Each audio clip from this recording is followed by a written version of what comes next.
Very good afternoon बच्चों। आज हम सर्कुलर मोशन का लेक्चर 1 लेके आए हैं क्रैश कोर्स में। काफ़ी बढ़िया टॉपिक है, आपको सर्कुलर मोशन में काफ़ी मज़ा आएगा। बिल्कुल बेसिक से स्टार्ट करूंगा। Omega, alpha, theta, centripetal acceleration क्या होता है, और वहां से लेकर के अल्टीमेटली आपको दूसरे और तीसरे लेक्चर में ऐसी चीज़ें भी मिलेंगी कि अगर वर्टिकल सर्कुलर मोशन में कहीं धागा टूट रहा है तो धागा टूटने के बाद में पार्टिकल प्रोजेक्टाइल बन के जा रहा है। चलिए स्टार्ट करते हैं। तो we are going to start with very basic topics, linear and angular variables. तो देखिए क्या है, मान लेते हैं कि एक सर्कल है, एक पार्टिकल P क्लॉकवाइज सेंस में घूमता हुआ P पॉइंट से Q पॉइंट पे पहुंच जाता है। सेंटर पे इस दौरान एंगल सबटेंड होता है डेल्टा थीटा। ये एंगल बहुत स्मॉल है, बस डायग्राम को क्लियर करने के लिए मैं थोड़ा सा बड़ा एंगल बना रहा हूं। और इस दौरान जो ये डिस्टेंस ट्रैवल होता है, लीनियर डिस्टेंस ट्रैवल्ड, वो डेल्टा एल है। डेल्टा एल भी बहुत स्मॉल है, तो एक बहुत बड़े से सर्कल में एक बहुत छोटा सा आर्क रफली एक स्ट्रेट लाइन माना जा सकता है। ठीक है, चलिए अभी बड़ा नहीं दिख रहा, मान लीजिए कुछ ऐसा सीन होगा, सर्कल बहुत बड़ा, बहुत ही छोटा सा एंगल और बहुत ही छोटा सा आर्क लेंथ डेल्टा एल। ठीक है, और बहुत ही छोटा सा एंगल। चलिए अब क्या है यहां पर कहानी, आप सबको पता है कि theta is equal to length of arc by radius. ठीक है, angle subtended at the centre of the circle is equal to arc length divided by radius.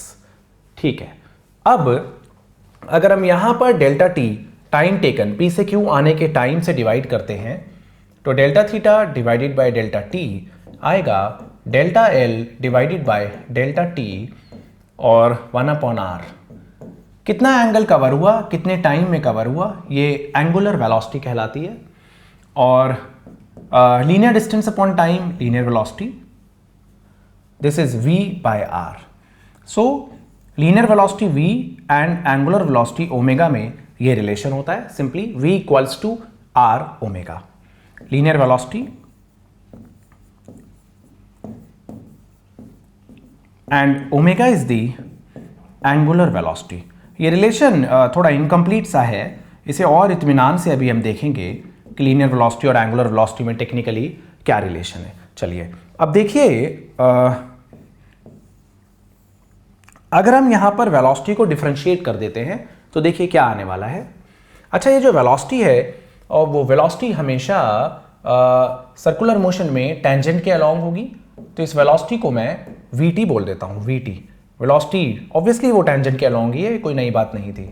ठीक है, अब अगर हम वेलोसिटी को डिफरेंशिएट करते हैं, मान लीजिए कि यहां पर वेलोसिटी का मैग्नीट्यूड भी अगर समहाउ चेंज हो रहा है तो फिर क्या होगा, तो dv by dt is equal to r being constant d omega by dt। ये जो चीज है, इसका मतलब है कि वेलोसिटी का मैग्नीट्यूड कितनी तेजी से चेंज हो रहा है, यानी बॉडी सर्कुलर मोशन में घूमते हुए तेज और धीरे हो रही है, तो इसको बोलते हैं टेंजेंशियल एक्सेलरेशन। और ये आ गया आपका r अल्फा। राइट, ये अगर वेक्टर फॉर्म में इसको देखा जाए तो वेक्टर फॉर्म, ये टेक्निकली फॉर्मूला बहुत बहुत ज़्यादा इनकम्प्लीट है। अगर हम इसको वेक्टर फॉर्म में देखें तो देखिए वेक्टर फॉर्म में क्या आता है। ये मान लीजिए कोई पार्टिकल ऐसे सर्कल में घूम रहा है और ये उसकी सेंस ऑफ रोटेशन है, this is the sense of rotation. ये एक्सिस हो गई रोटेशन की। ठीक है, तो याद रखिए कि अगर आप सेंस ऑफ रोटेशन में अगर राइट हैंड के फिंगर्स को कर्ल करेंगे, सेंस ऑफ रोटेशन के अलोंग अगर आप राइट हैंड के फिंगर्स को कर्ल करते हैं तो आपको एंगुलर वेलोसिटी वेक्टर मिलता है। एंगुलर वेलोसिटी की ये डायरेक्शन होती है। मान लीजिए इस एक्सिस ऑफ रोटेशन पे कोई भी पॉइंट O है और ये पार्टिकल P यहां पे है, तो ये जो होता है ये r वेक्टर होता है। ठीक है, ये एंगल मान लीजिए थीटा है। तो एक्चुअली में वेक्टर फॉर्म में अगर ओमेगा देखा जाए तो यहां पर फॉर्मूला होता है v equals to vector omega cross vector r। Important thing to understand, अगर आपको कभी भी ओमेगा दे रखा हो और r वेक्टर दे रखा हो आई कैप, जे कैप और के कैप की टर्म्स में, तो आपको वेलोसिटी पूछी जाए, लीनियर वेलोसिटी, तो ओमेगा क्रॉस r करना है आपको। राइट, और ऑब्वियसली अगर आप इसको खोलते हैं तो ये r साइन थीटा आ जाएगा यहाँ पर। राइट, ठीक है। तो अब देखिए अगर यही बात एक्सेलरेशन की टर्म्स में देखी जाए तो एक्सेलरेशन की टर्म्स में वेक्टर फॉर्म में ये होता है A T vector alpha cross R, alpha cross R, जैसे कि v is omega, omega cross R, वैसे ही tangential acceleration is alpha cross R, right बच्चों। जल्दी देखिए, तो ये हमारा लीनियर वेरिएबल्स और एंगुलर वेरिएबल्स में एक सिंपल सा रिलेशन होता है, ठीक है। देखिए अब चलिए अब हम देखते हैं कुछ टॉपिक आगे जिसमें हम करने वाले हैं रोटेशनल काइनेमैटिक्स की बातें, जिसमें कोई पहिया घूम रहा है कुछ एंगुलर वेलोसिटी से और वो अचानक से तेज हो जाए, धीरे हो जाए, तो उसमें कितना एंगुलर एक्सेलरेशन प्रोड्यूस होता है या उसकी एंगुलर डिस्प्लेसमेंट कितनी होती है। चलिए तो नेक्स्ट टॉपिक आता है हमारा इक्वेशंस ऑफ रोटेशनल काइनेमैटिक्स। देखिए रोटेशनल काइनेमैटिक्स की इक्वेशंस देखते हैं। तो समझिए जैसे कि आपके पास लीनियर मोशन में फॉर्मूले थे v equals to u plus a t, ये तभी वैलिड थे जब एक्सेलरेशन कांस्टेंट हो। घूमती हुई चीज के पास एंगुलर एक्सेलरेशन है, घूमती हुई चीज मतलब एक नेल पे माउंटेड व्हील घूम रहा है, तो यहां पर वैलिडिटी है कि अल्फा कांस्टेंट होना चाहिए। चलिए तो यहां पर दूसरी हमारे पास इक्वेशन थी S is equal to U T plus half A T square, और third one was v square minus U square equals to 2as। तो देखिए बिल्कुल एनालॉगस हमारे पास रोटेशनल काइनेमैटिक्स की भी इक्वेशंस हैं, और यहां पर फाइनल वेलोसिटी अब फाइनल एंगुलर वेलोसिटी बन जाती है। Initial velocity initial angular velocity होती है plus alpha into T. Displacement is now angular displacement theta which is omega naught into T. Omega naught क्या है? Initial angular velocity. Acceleration will be replaced by angular acceleration here. Final angular velocity का square minus initial angular velocity का square 2 times angular acceleration into angular displacement. तो ये हमारी equations of rotational kinematics हैं। अगर हमें रोटेशन के अंदर सिंपल इक्वेशंस लगानी है बीइंग अल्फा बीइंग कांस्टेंट, तो हम कैसे सॉल्व करेंगे? इन इक्वेशंस का इस्तेमाल करेंगे, राइट बच्चों। अब अगर मान लीजिए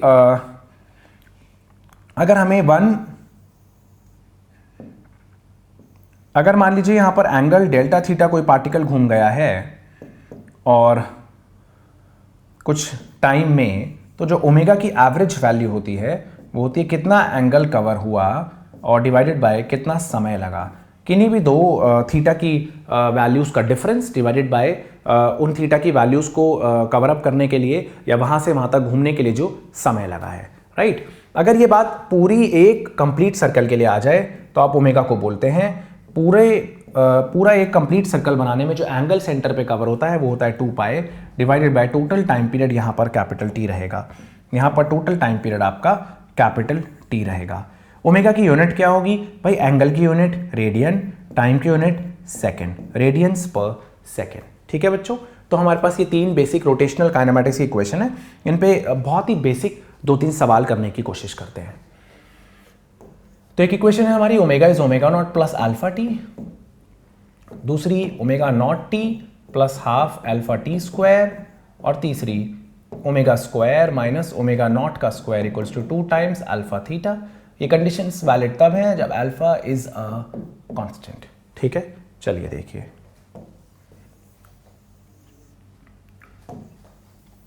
अब 2 पाई बाय कैपिटल टी पे एक आध सिंपल सवाल देखते हैं।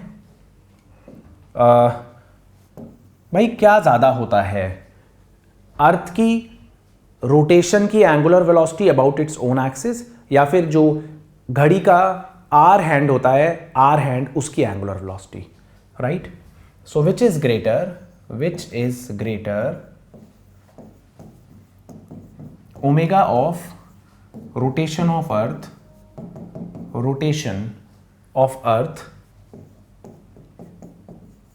about its own axis या फिर और omega of hour hand of घड़ी, ऑफ वॉच, ठीक है, या क्लॉक, राइट। तो देखिए ओमेगा का मैंने आपको फॉर्मूला बताया कि एक कंप्लीट सर्कल में जो एंगल कवर होता है वो 2 पाई रेडियंस होता है। तो एंगुलर वेलोसिटी अगर अर्थ की बात करी जाए तो वो होता है 2 पाई बाय कैपिटल टी, और अर्थ के रोटेशन का देखिए टाइम पीरियड होता है अपने एक्सिस पे 24 घंटे, 24 घंटे 60 मिनट 60 सेकेंड्स। अगर यही जो घड़ी की आर वाला जो हैंड होता है उसका अगर पूरा सर्कल देखा जाए तो वो 12 घंटे में बन जाता है।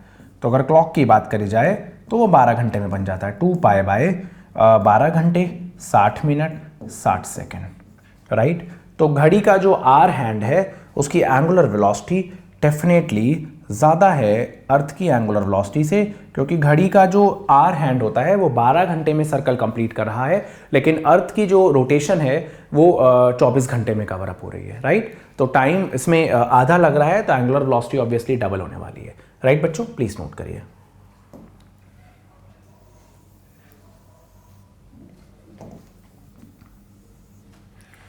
देखिए अगला सवाल देखते हैं हम। एक बहुत ही सिंपल सवाल है, मैंने काफी बेसिक से स्टार्ट किया है यहां पर। तो क्वेश्चन है wheel is making 360 revolutions per minute after time 10 seconds, या ये कह दीजिए आप कि इस पे एक फोर्स एक्ट करता है, a tangential force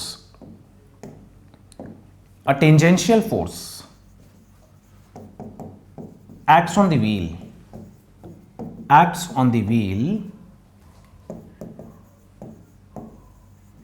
and changes its speed to 720 rpm in 10 seconds। तो आपसे पूछा जा रहा है बताइए एंगुलर एक्सेलरेशन प्रोड्यूस कितना है और एंगल कवर्ड कितना है, या फिर नंबर ऑफ रोटेशंस कितनी हैं इस दौरान। इस तरह का सिंपल सवाल भी आ सकता है। तो देखिए भैया, जब भी आपको आरपीएम दे रखा हो, गाड़ी का जो मीटर होता है उसमें आपने स्पीडोमीटर में देखा होगा इनटू 1000 आरपीएम लिखा होता है। तो आरपीएम की फुल फॉर्म होती है रेवोल्यूशंस पर मिनट, वो ओमेगा की यूनिट नहीं होती। ओमेगा की ऐसा यूनिट है रेडियन पर सेकेंड। जब भी आपको आरपीएम में दे रखा है ना कुछ, तो उसे आप रेडियन पर सेकेंड में बदलेंगे। तो देखिए क्या है अब, तो याद रखिए कि ओमेगा होता है, अब रेवोल्यूशंस पर मिनट 360 है, तो 360 डिवाइडेड बाय 60 रेवोल्यूशन पर सेकेंड होंगे। अब एक रेवोल्यूशन में कितना एंगल कवर होगा, 2 पाई, तो इतनी रेवोल्यूशन में कितना होगा, 2 पाई से मल्टीप्लाई करिए। तो देखिए जब भी आपको आरपीएम दे रखा है ना, अगर आपको एन आरपीएम बोला गया है एंगुलर वेलोसिटी के बारे में कि एन आरपीएम है, तो एंगुलर वेलोसिटी होगी 2 पाई एन बाय 60। तो convert RPM to omega in radians per second, you multiply it by 2 pi by 60। तो देखिए एंगुलर वेलोसिटी इनिशियली कितनी है, ये है आपकी 12 पाई, राइट। फाइनली एंगुलर वेलोसिटी कितनी हो गई है आपकी 2 पाई इंटू 720 बाय 60, 24 पाई। ठीक है, क्या पूछा क्या है, टाइम दे रखा है 10 सेकेंड। अरे सब कुछ तो दे रखा है, क्या पूछा है, एक तो पूछा है alpha, consider that alpha being a constant. ठीक है, अल्फा कांस्टेंट है, जब मेंशन नहीं है तो कांस्टेंट है, तो अल्फा बीइंग अ कांस्टेंट। अब पूछा क्या है, alpha theta number of rotations. तो ये दो इक्वेशंस लगेंगी, राइट। सॉल्व करते हैं।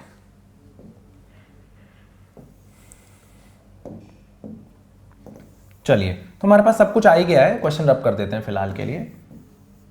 चलिए, अब omega is equal to omega not plus alpha t हमारा एक सिंपल सा फॉर्मूला है, right. Final angular velocity 24 pi है, इनिशियल एंगुलर वेलोसिटी 12 पाई है, अल्फा टाइम लगा 10 सेकेंड। 24 पाई में से 12 पाई माइनस करिए, 12 pi is equal to alpha into 10, यहां से अल्फा आ गया 1.2 पाई। देखिए एंगुलर वेलोसिटी की unit radian per second, alpha की unit radian per second square, radian per second square. ठीक है, चलिए अल्फा आ गया, तो अब आप यहां से सॉल्व कर लीजिएगा। Theta is equal to omega not T plus half alpha T square, इससे आएगा एंगुलर डिस्प्लेसमेंट। अच्छा, अगर नंबर ऑफ रोटेशंस पूछी जाए कितना घूम गया, तो जितना एंगल घूम गया डिवाइडेड बाय 2 पाई कर दीजिएगा, तो नंबर ऑफ रोटेशंस आ जाएंगी। आई होप बच्चों आप कर पाएंगे इसे, प्लीज नोट करिए। देखिए अब कहानी यह है आगे की कि ऐसा ज़रूरी नहीं है कि जीवन में हमेशा अल्फा कांस्टेंट ही हो। जैसे कि हमने motion in a straight line पढ़ा है, तो उसमें हमने देखा कि पहले स्पीड डिस्टेंस टाइम से खेलते हैं, speed is distance upon time, average speed निकालते हैं, एवरेज वेलोसिटी निकालते हैं। फिर आगे हम बोलते हैं अरे नहीं, अगर एक्सेलरेशन हो गया तो speed is equal to distance upon time नहीं होगा, फिर इक्वेशंस ऑफ मोशन का इस्तेमाल करिए।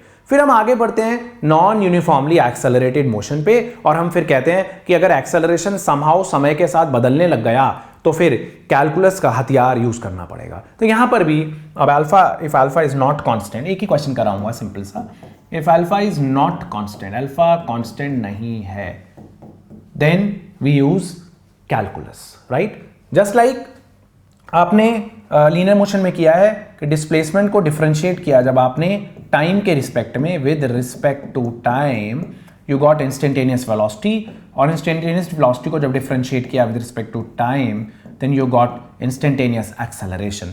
वैसे ही यहाँ पर डिस्प्लेसमेंट का भाई अब एंगुलर डिस्प्लेसमेंट है। अगर आप एंगुलर डिस्प्लेसमेंट को with respect to time differentiate करेंगे विद रिस्पेक्ट टू टाइम, तो आपको एंगुलर वेलोसिटी मिलेगी, और जब आप एंगुलर वेलोसिटी को डिफरेंशिएट करेंगे फिर से with respect to time, then expect कि आपको एंगुलर एक्सेलरेशन मिलने वाला है, राइट। और अगर वापस जाना है आपको तो ऑब्वियसली फिर आपको इंटीग्रेशन करना पड़ता है। अगर एक्सेलरेशन दे रखा हो और अगर आप इंटीग्रेट करेंगे तो वेलोसिटी नहीं मिलती, चेंज इन वेलोसिटी मिलता है, ठीक है। और वैसे ही अगर आप वेलोसिटी को इंटीग्रेट करते हैं तो डिस्प्लेसमेंट मिलता है उस इंटरवल के दौरान। वैसे ही अगर एंगुलर एक्सेलरेशन को इंटीग्रेट किया जाएगा तो चेंज इन एंगुलर वेलोसिटी मिलेगा, और अगर एंगुलर वेलोसिटी को इंटीग्रेट किया जाएगा तो उस दौरान एंगुलर डिस्प्लेसमेंट मिलेगा, राइट बच्चों। तो अब देखिए, let us do a very very simple question. देखिए चलिए,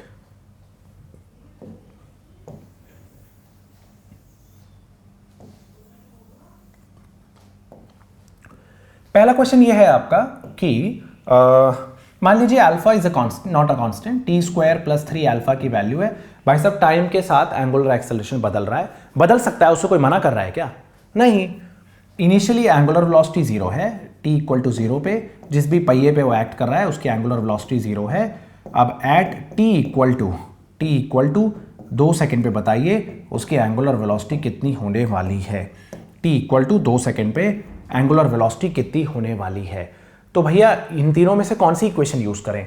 कोई भी यूज नहीं करेंगे, क्योंकि ये तीनों इक्वेशंस तब वैलिड हैं जब alpha is a constant, but यहां पर अल्फा इज अ वेरिएबल, यहां पर अल्फा इज डिपेंडेंट, यहां पर alpha is dependent on time, so we have to use the calculus. अब कैलकुलस का रूल है थीटा को डिफरेंशिएट करेंगे तो ओमेगा आएगा, ओमेगा डिफरेंशिएट करने पे अल्फा, इंटीग्रेशन खेलेंगे तो वापस, ठीक है। तो अब देखिए आपको अल्फा दे रखा है और ओमेगा पूछा है, देखिए अल्फा दे रखा है और ओमेगा पूछा है, तो बात इंटीग्रेशन की होगी ना कि डिफरेंशिएशन। तो ये अब अल्फा की वैल्यू होती है D omega by D T, और ये हो गया आपका टी स्क्वायर प्लस 3, यहां से डी ओमेगा आया बच्चों T square plus 3 D T. Normal integration करिए अब आप।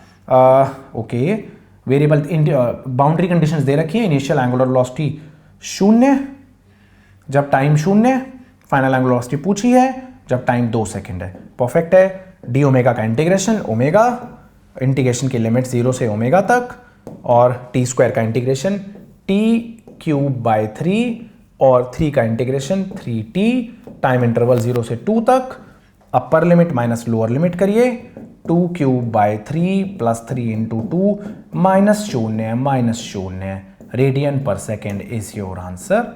This was an easy question बच्चों, काफ़ी आसान सवाल था, इसमें कोई बहुत बड़ी बात नहीं थी, राइट बच्चों। प्लीज नोट करिए आप लोग। चलिए, तो ये था बेसिक रोटेशनल काइनेमैटिक्स की बातें। अब कुछ और नए कॉन्सेप्ट पे आते हैं, थोड़ा ओमेगा की डिटेल देखते हैं आगे क्या हो सकती है। देखिए अगला कॉन्सेप्ट है हमारा angular velocity and relative angular velocity. बहुत ही बढ़िया चीज है। अब जो v is equal to r omega सीखा था वो तो खैर एक तरीके से अपने आप में इनकम्प्लीट फॉर्मूला है। v इज इक्वल टू जो ओमेगा क्रॉस आर था, हाँ वो सही है काफी हद तक। तो सुनिए,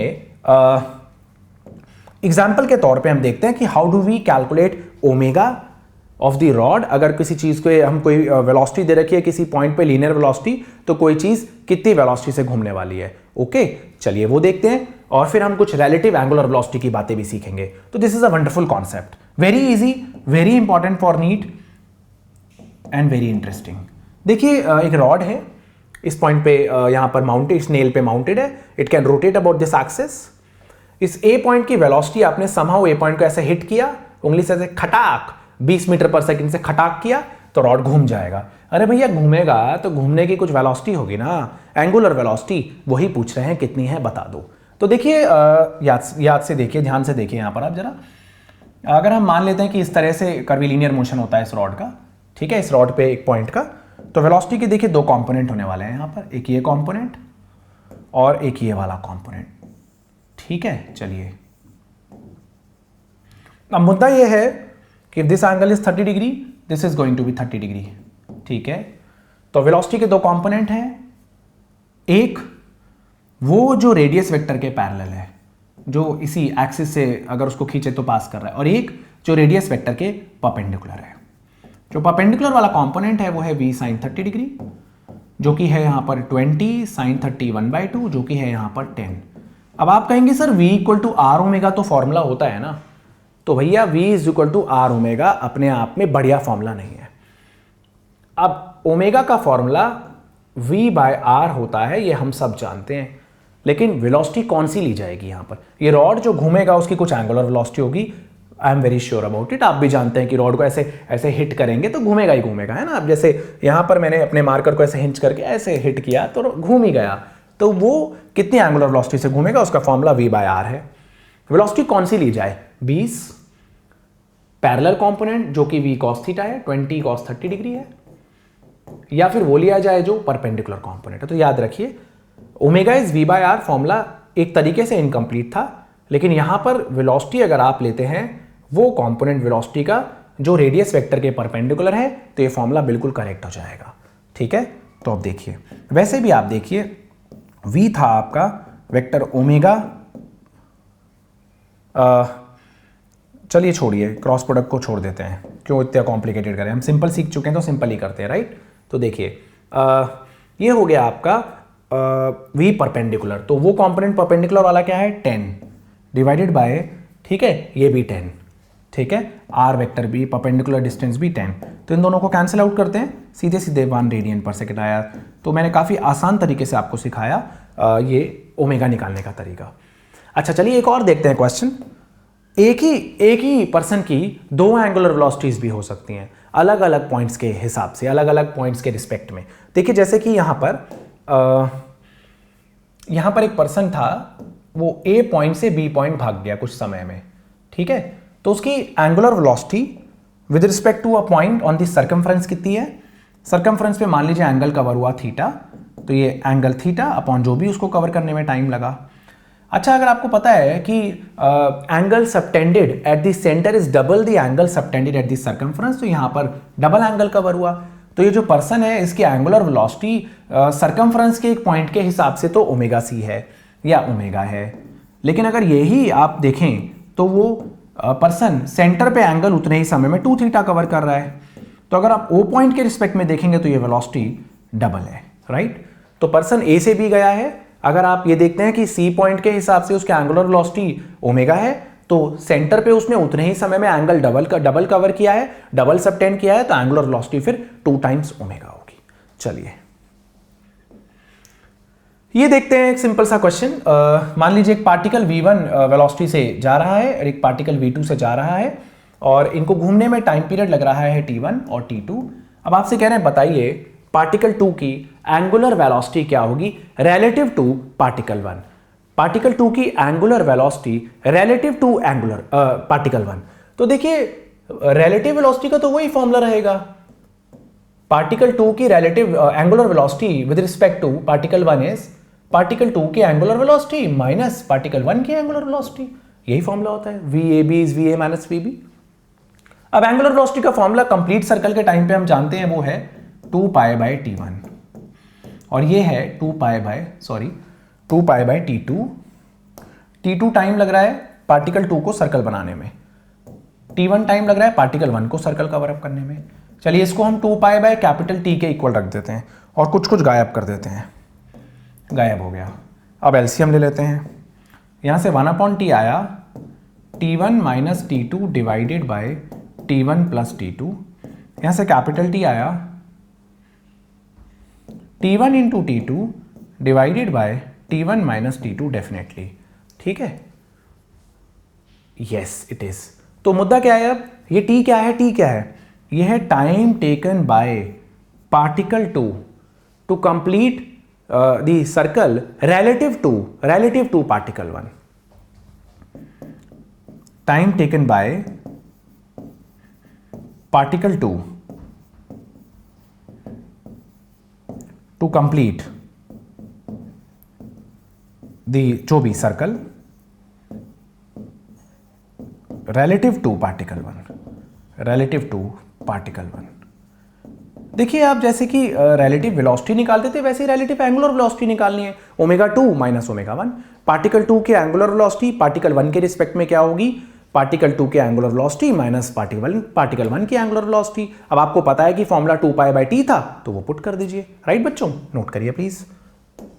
अब देखिए ये बहुत ही जबरदस्त कॉन्सेप्ट है, ये इसका हेडिंग है जबरदस्त कॉन्सेप्ट। जबरदस्त कॉन्सेप्ट। यहां पर आप प्रोजेक्टाइल मोशन और एंगुलर वेलोसिटी सर्कुलर मोशन का मिश्रण देखने जा रहे हैं। रिलेटिव वेलोसिटी, प्रोजेक्टाइल मोशन और एंगुलर वेलोसिटी और रिलेटिव एंगुलर वेलोसिटी, ये सब कहानी आप सीखने वाले हैं। तो देखिए जैसे कि मान लीजिए दो प्रोजेक्टाइल फेंके जाएं और एक प्रोजेक्टाइल की एंगुलर वेलोसिटी पूछी जाए दूसरे के रिस्पेक्ट में, तो कितना खतरनाक हिसाब होगा। तो याद रखिए यहां पर जैसे कि एक रॉड है PQ, समझाता हूं मैं आपको, और इस पॉइंट की वेलोसिटी ऐसे V1 है θ1 एंगल पे, इस पॉइंट की वेलोसिटी ऐसे V2 है θ2 एंगल पे। ठीक है, आपसे पूछना है कि एंगुलर वेलोसिटी P पॉइंट की विद रिस्पेक्ट टू Q क्या होगी। तो समझिए एक बात याद रखिए कि angular velocity of P with respect to Q होता है relative velocity of P with respect to Q, P with respect to Q का परपेंडिकुलर कंपोनेंट डिवाइडेड बाय जो भी उनके बीच में डिस्टेंस है उस डिस्टेंस से डिवाइड कर दीजिए, जो भी उनके बीच का शॉर्टेस्ट डिस्टेंस है। मतलब मैं आपको समझाता हूं, बड़ा कॉम्प्लिकेट हो गया है तो मैं आपको समझाता हूं। आपको बोला गया angular velocity P with respect to Q, तो आपको पहले relative velocity of P with respect to Q निकालनी पड़ेगी। P with respect to Q, तो Q को रेस्ट पे लाना पड़ता है, रूल यही कहता है V2 sin θ2, ये हो गया आपका V2 cos θ2।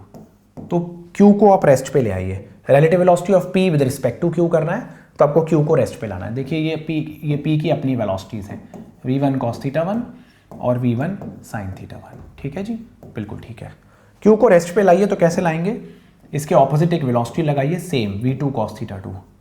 एक्स कॉम्पोनेंट गायब हो गया इसका, जो इसके साथ करना होता है वो इसके साथ भी करना होता है। तो इसकी वेलोसिटी अब हॉरिजॉन्टल V2 cos θ2 कर दीजिए। कर क्या रहा हूं मैं, P की रिलेटिव वेलोसिटी निकाल रहा हूं Q के रिस्पेक्ट में। तो रिस्पेक्ट टू Q का मतलब है आपको Q को रेस्ट पे लाना पड़ेगा। Q को रेस्ट पे लाने के लिए जो जो आपको Q के साथ करना पड़ेगा वही चीज आपको P के साथ भी करनी पड़ती है। ओके, तो देखिए अब यहां पर अब क्या होने वाला है आगे। हाँ, अब देखिए इधर कहानी अब यह है कि अगर ये V2 sin θ2 है, ठीक है, तो आप इसके ऑपोजिट एक V2 sin θ2 लगा दीजिए। तो अब ये Q रेस्ट पे आ गया क्योंकि इसकी वर्टिकल वेलोसिटी के कंपोनेंट्स और हॉरिजॉन्टल कंपोनेंट्स सब गायब हो गए। यहां पर फिर से देखिए जो इसके साथ किया वो इसके साथ भी करना पड़ेगा, V2 sin θ2।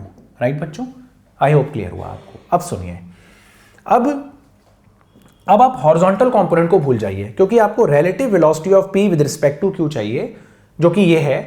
उसका सिर्फ वर्टिकल कंपोनेंट चाहिए जो इन दोनों को ज्वाइन कर रहे हैं ना, P और Q को ज्वाइन करने वाली जो लाइन है, P और Q को जो ज्वाइन करने वाली लाइन है उसके परपेंडिकुलर जो वेलोसिटी आ रही है वो लेनी है, रिलेटिव वो भी। तो वो क्या आ रही है, V1 sin θ1 ऊपर को माइनस नीचे को है V2 sin θ2 divided by R। ये आपकी relative angular velocity with respect of P with respect to Q हो गया। सेम मैग्नीट्यूड आएगा Q with respect to P का भी। ठीक है, अब ये प्रोजेक्टाइल में भी बन सकता है कि आपने कुछ दूरी से दो प्रोजेक्टाइल फेंके, कुछ दूरी से दो प्रोजेक्टाइल फेंके।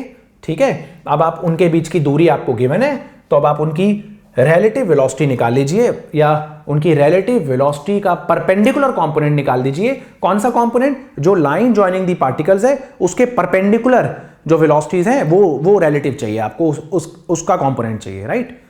ठीक है, तो अब समझिए क्या है, फिर से समझ लेते हैं एक बार शॉर्टली। हमने वेलोसिटीज को रिजॉल्व किया, ठीक है। अब आप एक बात समझिए, अगर आपको और चीजों को सिंपल करना है तो वेलोसिटीज को रिजॉल्व कर लीजिए। हॉरिजॉन्टल वेलोसिटीज जो रॉड के अलोंग है उन्हें गोली मार दीजिए। दो वेलोसिटीज रह गई, ये वाली दोनों सेम डायरेक्शन में है, तो इनका रिलेटिव निकाल दीजिए। एक ये वाली में से ये वाली माइनस कर दीजिए, दैट्स इट। उनके परपेंडिकुलर कंपोनेंट्स का डिफरेंस लेना है आपको, ठीक है। आई होप आपको क्लियर हुआ। अब यहां पर एक रॉड है, रॉड की लेंथ मान लीजिए 10 मीटर है, ठीक है। रॉड की लेंथ है 10 मीटर और अब आपसे पूछा जा रहा है रॉड की एंगुलर वेलोसिटी बता दीजिए जरा जोश जोश में। तो मैं आपको समझाता हूं कि रॉड की एंगुलर वेलोसिटी क्या होने वाली है। इस पॉइंट की वेलोसिटी ओमेगा निकालना है ना, तो आपको सबसे पहले याद रखना है कि रिलेटिव वेलोसिटी निकालनी है और वो जो है, जो लाइन ज्वाइनिंग दी पॉइंट्स है उसके परपेंडिकुलर होना चाहिए वो रिलेटिव वेलोसिटी का कंपोनेंट। तो बिल्कुल परपेंडिकुलर है, लाइन ज्वाइनिंग दी पॉइंट्स के परपेंडिकुलर 6 माइनस 2 रिलेटिव वेलोसिटी आ गई, लाइन ज्वाइनिंग दी 2 पॉइंट्स के परपेंडिकुलर वाली divided by distance, that's it. ये आ गया आपका omega, it is so easy, ठीक है बच्चों। अब मान लीजिए कि अगर एक ऐसा ही एंगुलर वेलोसिटी का क्वेश्चन कभी रोलिंग वोलिंग में आ जाए, ठीक है। अब आपको ऐसा क्वेश्चन दे दें रोटेशन के अंदर कंफ्यूज करने के लिए कि भैया एक व्हील है, ठीक है, कह रहे हैं टॉप मोस्ट पॉइंट की वेलोसिटी v2 है, मान लीजिए बॉटम मोस्ट पॉइंट की वेलोसिटी v1 है। नहीं है भैया, नहीं है, जीरो। जरूरी है क्या ग्राउंड पे हो रही हो प्योर रोलिंग? जरूरी है क्या? हो सकता है कि ये नीचे जमीन मूव कर रही हो, ट्रक पे हो रही हो प्योर रोलिंग, चलती गाड़ी पे हो रही हो प्योर रोलिंग। जरूरी तो नहीं है ना कि बॉटम मोस्ट पॉइंट जो है वो रेस्ट पे ही हो, है ना। बॉटम मोस्ट पॉइंट रेस्ट पे होता है with respect to the surface, ठीक है। बॉटम मोस्ट पॉइंट की velocity with respect to the surface नहीं होनी चाहिए। लेकिन अगर प्योर रोलिंग गाड़ी पे हो रही है तो गाड़ी आगे जा रही है, गाड़ी के अंदर ये कोई चीज प्योर रोल कर रही है, तो ग्राउंड ऑब्जर्वर के हिसाब से तो बॉटम मोस्ट पॉइंट भी मूव कर ही रहा है ना, क्योंकि गाड़ी मूव कर रही है, राइट। तो समझिए, तो मान लीजिए यहां पर v2 ज्यादा है v1 से। अब आपसे कह रहे हैं भाई साहब जरा एंगुलर वेलोसिटी बता दीजिए इसकी v1 और v2 की टर्म्स में। तो क्या है एंगुलर वेलोसिटी? इन दोनों पॉइंट्स को ज्वाइन करिए, इन दोनों पॉइंट्स के जो परपेंडिकुलर वेलोसिटीज के कंपोनेंट्स हैं उनका डिफरेंस ले लीजिए, डिवाइडेड बाय इनके बीच की दूरी ले लीजिए, हो गई एंगुलर वेलोसिटी, राइट बच्चों। आई होप आपको समझ आया मैंने क्या बोला, ठीक है। चलिए, मान लीजिए अगर ये ऑपोजिट डायरेक्शंस हैं तो क्या होगा? तो देखिए ऑपोजिट डायरेक्शंस में अगर आपसे फिर से angular velocity of the rod पूछी जाए तो ये हो जाएगा आपका 10 sin 37, 10 इंटू 3/5। मैं हॉरिजॉन्टल कंपोनेंट में इंटरेस्टेड ही नहीं हूं क्योंकि वो नहीं घुमाता रॉड को। रॉड को ऐसे खींचेंगे तो नहीं घूमेगा, ऐसे हिट करेंगे ऐसे ऐसे, ठीक है, ऐसे अलग से और ऐसे अलग से तो भी घूमेगा, या एक ही सेंस में हिट करेंगे तो भी घूमेगा, राइट। ऐसे खींचने से या कंप्रेस करने से नहीं घूमेगा। तो मैं इन दोनों वेलोसिटीज के हॉरिजॉन्टल कंपोनेंट में इंटरेस्टेड ही नहीं हूं। तो ये है आपका 6 sin 30। बस अब ओमेगा बता दीजिए। ओमेगा में जो ऊपर वाले पॉइंट, एक पॉइंट की वेलोसिटी जो है उसका परपेंडिकुलर कंपोनेंट कितना है? अच्छा 6 है, 6 आ गया, माइनस दूसरे वाले पॉइंट की जो वेलोसिटी है उसका परपेंडिकुलर कंपोनेंट कितना है? 3। लेकिन क्योंकि नीचे के हुए तो नेगेटिव लेना पड़ेगा ना, डिवाइडेड बाय इनके बीच की दूरी 5 मीटर ले लीजिए, 5 metre. This is your answer, radians per second. ये ओमेगा के बहुत ही बढ़िया सवाल माने जाते हैं बच्चों, राइट। प्लीज नोट करिए बेटा। देखिए अब हम बात करते हैं यूनिफॉर्म सर्कुलर मोशन में एक्सेलरेशन कैसा होता है। तो UCM, यूनिफॉर्म सर्कुलर मोशन का मतलब है कि वेलोसिटी तो वेरिएबल है क्योंकि डायरेक्शन लगातार बदल रही है due to change in direction, due to change in direction. Direction बदलने की वजह से वेलोसिटी शानदार तरीके से बदल रही है। लेकिन लेकिन लेकिन वेलोसिटी का मैग्नीट्यूड सदैव कांस्टेंट है, स्पीड कांस्टेंट है, स्पीड कांस्टेंट है। तो ऐसे मोशन को हम सर्कुलर मोशन कहेंगे, यूनिफॉर्म सर्कुलर मोशन। बड़ी अजीब सी बात यह है कि ऐसा कैसे हो सकता है कि वेलोसिटी बदल रही हो और स्पीड ना बदले? यानी हो सकता है क्योंकि वेलोसिटी तो वेक्टर है, अब मैग्नीट्यूड नहीं बदल रहा तो डायरेक्शन बदल रही है। अच्छा, तो आप ये कहना चाह रहे हैं कि वेलोसिटी का मैग्नीट्यूड नहीं बदल रहा है, स्पीड नहीं बदल रही है, सिर्फ डायरेक्शन बदलने की वजह से हम कह रहे हैं कि वेलोसिटी बदल रही है।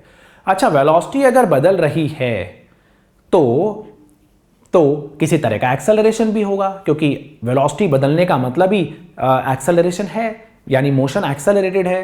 तो is uniform circular motion N accelerated motion? Yes, it is an accelerated motion, क्योंकि बच्चों वेलोसिटी के मैग्नीट्यूड में बदलाव नहीं भी आए, अगर डायरेक्शन में बदलाव आ रहा है तो आप क्लियरली ये बात कह सकते हैं कि क्योंकि डायरेक्शन बदल रही है तो वेलोसिटी बदल रही है, और अगर वेलोसिटी बदलेगी तो फिर एक्सेलरेशन तो होगा ही होगा। बट ऐसा कौन सा एक्सेलरेशन है जो स्पीड को नहीं बदल रहा है? तो देखते हैं। ये एक स्पेशल टाइप का एक्सेलरेशन है सर्कुलर मोशन के अंदर, और इस एक्सेलरेशन की खासियत ये है कि ये एक्सेलरेशन हमेशा इंस्टेंटेनियस वेलोसिटी के परपेंडिकुलर होता है। ये वेलोसिटी, ये भी वेलोसिटी, ये भी वेलोसिटी, ये भी वेलोसिटी। ठीक है जी। चलिए, अब क्या है, एक्सेलरेशन जो है that is always directed towards the centre. Centripetal acceleration, centre को पीटने के लिए सेंटर की तरफ जाइए, सेंट्रीपिटल एक्सेलरेशन। ठीक है, चलिए फिर, it is always directed towards the centre. और बच्चों एक बात याद रखिए कि क्योंकि यहां पर सेंट्रीपिटल एक्सेलरेशन और वेलोसिटी में जो एंगल बन रहा है ना 90 डिग्री बन रहा है, तो ऐसा एक्सेलरेशन, देखिए 3 केसेस पॉसिबल हैं। एक्सेलरेशन और वेलोसिटी का डॉट प्रोडक्ट पॉजिटिव आ जाए तो इस केस में क्या होगा, बॉडी की स्पीड बढ़ेगी। कोई भी एक्सेलरेशन हो, कहीं भी हो। इस केस में तो नहीं है ऐसा, क्योंकि यहां तो cos 90, यहां तो 0 है, राइट। कभी भी हो ऐसा, कभी भी एक्सेलरेशन और वेलोसिटी का डॉट प्रोडक्ट नेगेटिव आता है तो ऐसे केस में स्पीड घटेगी। और अगर एक्सेलरेशन और वेलोसिटी का डॉट प्रोडक्ट समहाउ 0 आता है, which is in this case, तो स्पीड कांस्टेंट रहेगी। सिर्फ और सिर्फ डायरेक्शन में ही आप बदलाव महसूस कर पाएंगे। इस सेंट्रीपिटल एक्सेलरेशन का डेरिवेशन पार्ट तो हम नहीं कर रहे हैं, बट इस सेंट्रीपिटल एक्सेलरेशन का फॉर्मूला होता है v²/r and it is always directed towards the centre. तो हमने क्या कंक्लूड किया, हमने बोला अगर एक बॉडी एक ही स्पीड से सर्कुलर पाथ में घूम रही है तो उसकी स्पीड, क्योंकि मैंने बोला एक ही स्पीड, तो उसकी स्पीड हमेशा कांस्टेंट रहेगी। और अगर डायरेक्शन को देखेंगे, हर समय डायरेक्शन बदलने की वजह से उसकी वेलोसिटी में हमेशा बदलाव आएगा। अब ऐसा कौन सा एक्सेलरेशन है जो वेलोसिटी को बदल रहा है लेकिन स्पीड को नहीं बदल रहा? तो ऐसे एक्सेलरेशन को प्यार से दुनिया सेंट्रीपिटल एक्सेलरेशन कहती है।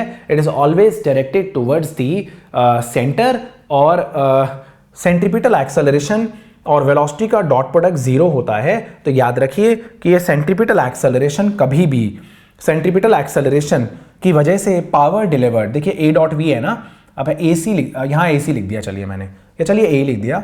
तो देखिए याद रखिएगा कि सेंट्रीपिटल एक्सेलरेशन यहाँ लिख देते हैं और वेलोसिटी का डॉट प्रोडक्ट 0 होता है। ठीक है, तो आपको पता है अगर हम पावर निकालते हैं F डॉट V, फोर्स और वेलोसिटी का डॉट प्रोडक्ट, पावर क्या होता है, फोर्स और वेलोसिटी का डॉट प्रोडक्ट। ठीक है, अब अगर एक्सेलरेशन और वेलोसिटी का डॉट प्रोडक्ट 0 है तो फोर्स और वेलोसिटी के डॉट प्रोडक्ट में मास तो बाहर ही है, एक्चुअली में वेलोसिटी और एक्सेलरेशन का ही डॉट प्रोडक्ट है। तो सेंट्रीपिटल फोर्स किसी भी तरह की पावर डिलीवर नहीं करता है। सेंट्रीपिटल फोर्स या सेंट्रीपिटल एक्सेलरेशन के द्वारा वर्क डन भी 0 होता है, और सेंट्रीपिटल एक्सेलरेशन किसी भी तरीके से काइनेटिक एनर्जी में बदलाव के लिए रिस्पॉन्सिबल नहीं होता है। बच्चों प्लीज नोट करेंगे आप। चलिए मैं अब कर रहा हूं बच्चों, देखिए एक बहुत बेसिक क्वेश्चन करते हैं सेंट्रीपिटल एक्सेलरेशन पे, पहले आया हुआ है और सवाल नकली है। रैदर क्या ही सेंट्रीपिटल एक्सेलरेशन, सवाल सिंपल वेक्टर्स का है। तो देखिए आप, मान लीजिए एक पार्टिकल एक कांस्टेंट स्पीड से, देखिए स्पीड कांस्टेंट है, वेलोसिटी कांस्टेंट नहीं हो सकती, डायरेक्शन बदल रही है, ठीक है, से घूम रहा है। एक इंस्टेंट पे उसकी वेलोसिटी, उसकी स्पीड v है, वेलोसिटी ऑब्वियसली इधर डायरेक्टेड है, ठीक है, और ये r है। अब आपसे पूछ रहे हैं कि जरा बताइए centripetal acceleration at point P पे सेंट्रीपिटल एक्सेलरेशन कितना है, वेक्टर, एरो पूछा है, वेक्टर फॉर्म में पूछा है। हाँ ये बात सही है कि v²/r होगा, स्पीड का स्क्वायर बाय r होगा, बट वेक्टर फॉर्म में पूछा है तो आई कैप और जे कैप में आंसर देना है। कोई बात नहीं, दे देंगे आंसर। तो अब देखिए सेंट्रीपिटल एक्सेलरेशन, क्योंकि सेंटर को पीटना है तो सेंटर की तरफ डायरेक्टेड होगा सेंट्रीपिटल, ठीक है। तो सेंट्रीपिटल एक्सेलरेशन, देखिए अब सेंट्रीपिटल एक्सेलरेशन के ना यहाँ पर कंपोनेंट होने वाले हैं, ठीक है। तो एक ये कंपोनेंट होने वाला है, एक ये कंपोनेंट। अच्छा ये एंगल थीटा, तो अल्टरनेट एंगल खेलने पे ये भी थीटा, परफेक्ट है ये थीटा। तो अगर मैं सेंट्रीपिटल एक्सेलरेशन का मैग्नीट्यूड देखूँ तो वो क्या है, जाहिर सी बात है वो v²/r है। अब अगर आप वेक्टर फॉर्म में देखें तो वो क्या होगा, वेक्टर फॉर्म में सेंट्रीपिटल एक्सेलरेशन होगा इसका ये वाला कंपोनेंट cos थीटा, तो ये v²/r cos थीटा, और direction is towards minus I cap, direction is towards minus I cap, plus again ये वाला कंपोनेंट sin थीटा, तो v²/r sin थीटा, एंड क्योंकि नेगेटिव वाई एक्सिस है इसलिए माइनस जे cap definitely बच्चों। आई होप आपको समझ आया। तो ये क्वेश्चन भी एक बार आया हुआ है एक एग्जाम में, सेंट्रीपिटल एक्सेलरेशन पूछ रहे हैं, तो आपको ये भी याद रखना चाहिए कि कभी कभी हमें थीटा भी देखना पड़ता है, राइट। चलिए बच्चों देखिए, अब अगर यूनिफॉर्म सर्कुलर मोशन के बाद अगर हम बात करें, एक और चीज देख सकते हैं, we have some examples uniform circular motion के ही देखते हैं पहले। चलिए सपोज करिए एक सर्कल है, सर्कुलर मोशन में एक बॉडी कांस्टेंट स्पीड से भाग रही है 2 मीटर पर सेकेंड, फिर से 2 मीटर पर सेकेंड। स्पीड तो कांस्टेंट है ना, वेलोसिटी वेरिएबल है, तो मैंने कब बोला कि वेलोसिटी वेरिएबल नहीं है, बिल्कुल है 2 मीटर पर सेकेंड। ये पॉइंट ए है और ये पॉइंट बी है। अब आपसे बोल रहे हैं भैया जरा वेलोसिटी में बदलाव बता देना, जरा ए से बी के बीच में वेलोसिटी में कितना बदलाव आएगा, जरा ए से बी के बीच में बता दो। जो बदलाव आएगा उसका फिर मैग्नीट्यूड निकाल देना। अरे जो बदलाव आएगा उसका मैग्नीट्यूड निकाल देना, मैग्नीट्यूड में बदलाव नहीं पूछा है, जो चेंज इन वेलोसिटी आएगी उसका मैग्नीट्यूड बता देना। समझ रहे हैं, समझ रहे हैं, चेंज इन वेलोसिटी का मैग्नीट्यूड पूछा है, मैग्नीट्यूड में चेंज नहीं पूछा, मैग्नीट्यूड में चेंज नहीं आने वाला है। Okay, understand one important thing. तो देखिए ए पॉइंट पे वेलोसिटी क्या है, अरे ऊपर को यूनिट वेक्टर कौन सा है, जे कैप, तो बी पॉइंट पे वेलोसिटी क्या है 2, इधर को वेक्टर कौन सा है, यूनिट वेक्टर माइनस आई कैप, क्योंकि अगर आप किसी भी मैग्नीट्यूड को एक यूनिट वेक्टर से मल्टीप्लाई करते तो आप उस चीज को शानदार तरीके से वेक्टर में बदल रहे हैं। अभी चेंज की बात करते हैं, ठीक है। तो चेंज क्या है, देखिए चेंज है final velocity minus initial velocity, क्या आया जी -2 आई कैप -2 जे कैप, मैग्नीट्यूड मैग्नीट्यूड खेलिए, मैग्नीट्यूड मैग्नीट्यूड खेलिए, तो ये आने वाला है रूट में -2 का स्क्वायर प्लस -2 का स्क्वायर, यानी यानी यानी यानी रूट में 4 + 4 यानी √8, 2√2 मीटर पर सेकेंड, राइट बच्चों। आई होप आपको क्लियर हुआ, ठीक है। चलिए अब देखते हैं यहां पर कहानी कि अगर मान लीजिए सवाल ये तो मैंने एक बहुत ही नकली सा सवाल दे दिया। मान लीजिए सवाल आ जाए कि भैया ए पॉइंट से डी पॉइंट ई पॉइंट पे आ गया है, जरा बताइए 60 डिग्री पे आ गया है, ठीक है। तो उसके लिए मैं आपको एक सिंपल सा फॉर्मूला देने वाला हूं जो मैंने आपके लिए ऑलरेडी मेहनत करके डिराइव किया था। अभी फिलहाल डेरिवेशन पार्ट को इग्नोर करते हुए, तो देखिए किन्हीं भी 2 पॉइंट्स के बीच में अगर पार्टिकल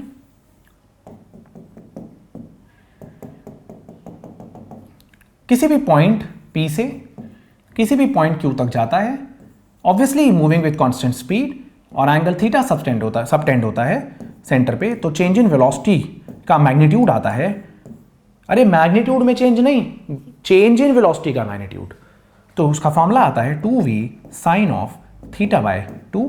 तो अब पिछले क्वेश्चन पे आ जाइए, पिछले क्वेश्चन को चेक तो कर लें, फॉर्मूला तो ऐसे अगर आपसे बोला जाए कि पोजीशन वेक्टर में क्या बदले, देखिए रेडियस तो ये भी आ रहा है, रेडियस ये भी आ रहा है, अगर यहाँ r1 वेक्टर माने और यहाँ r2 वेक्टर माने तो इस बात से तो हम सहमत है ना कि r1 का मैग्नीट्यूड और r2 का मैग्नीट्यूड सेम है, भैया सर्कल तो उतना ही बड़ा है ना।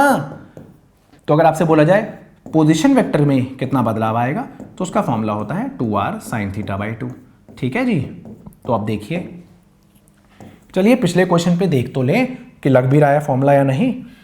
तो देखिए स्पीड कितनी थी 2 मीटर पर सेकेंड, यहां भी 2 मीटर पर सेकेंड, वहां भी, ठीक है। अब अगर आपसे पूछा जाए वेलोसिटी का बदलाव बताइए, तो वेलोसिटी का बदलाव है 2 इंटू v कितना है 2 इंटू थीटा है 90 साइन ऑफ 90/2, यानी 4 sin 45 sin 45 1/√2। ओहो हो, बिल्कुल सही आंसर 2√2 मीटर पर सेकेंड। बिल्कुल ही एक्यूरेट आंसर आया है बच्चों, राइट। तो यहां पर हमने बच्चों कुछ बातें सीखी हैं।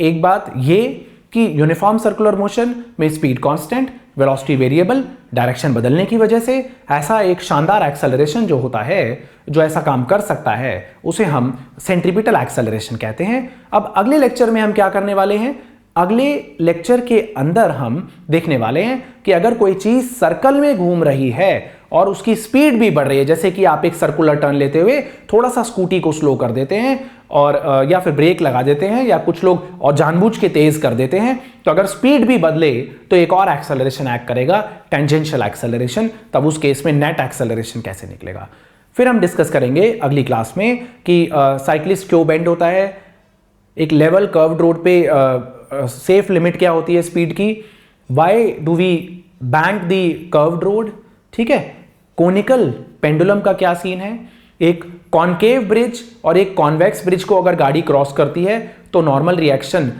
किस केस में ज्यादा होने वाला है।